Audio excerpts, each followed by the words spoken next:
North south ইউনিভার্সিটির pharmaceutical sciences বিভাগের অধীনে এনএসই মডেল ফার্মেসি ও হেলথ কেয়ার ফার্মাসিউটিক্যালস লিমিটেডের যৌথ উদ্যোগে সার্ভিক্যাল ক্যান্সার সচেতনতা বিষয়ক সেমিনার আয়োজন করা হয়েছে। সেমিনারে সার্ভিক্যাল ক্যান্সার প্রতিরোধে ভ্যাকসিন গ্রহণ, স্বাস্থ্যসেবা এবং জনসচেতনতার গুরুত্ব তুলে ধরা হয়। পাশাপাশি বাংলাদেশের প্রেক্ষাপটে জরায়ুমুখ ক্যান্সারের ভয়াবহতা তুলে ধরা হয়।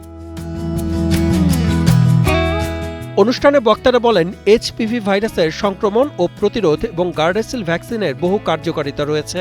এছাড়া ভ্যাকসিন গবেষণা ও অগ্রগতির বিষয়ে আগ্রহী শিক্ষার্থীদের অবহিত করা হয়, যা সংক্রমণ ও সংশ্লিষ্ট জটিলতার ঝুঁকি হ্রাস করতে পারে।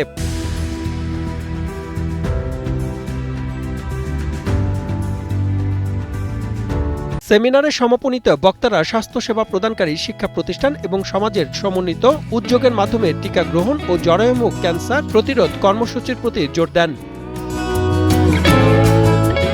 অনুষ্ঠানে মূল প্রবন্ধ উপস্থাপন করেন health care pharmaceuticals limited marketing বিভাগের ম্যানেজার মোহাম্মদ হোসেন। প্রধান অতিথি হিসেবে উপস্থিত ছিলেন নর্থ সাউথ ইউনিভার্সিটির school of health and life সায়েন্সেসের অধ্যাপক ও ডিন ডক্টর দীপক কুমার মিত্র।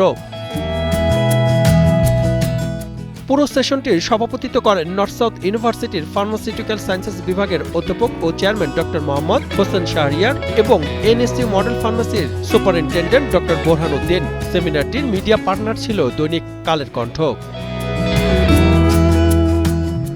সাদমান সাকিব, কালের কণ্ঠ।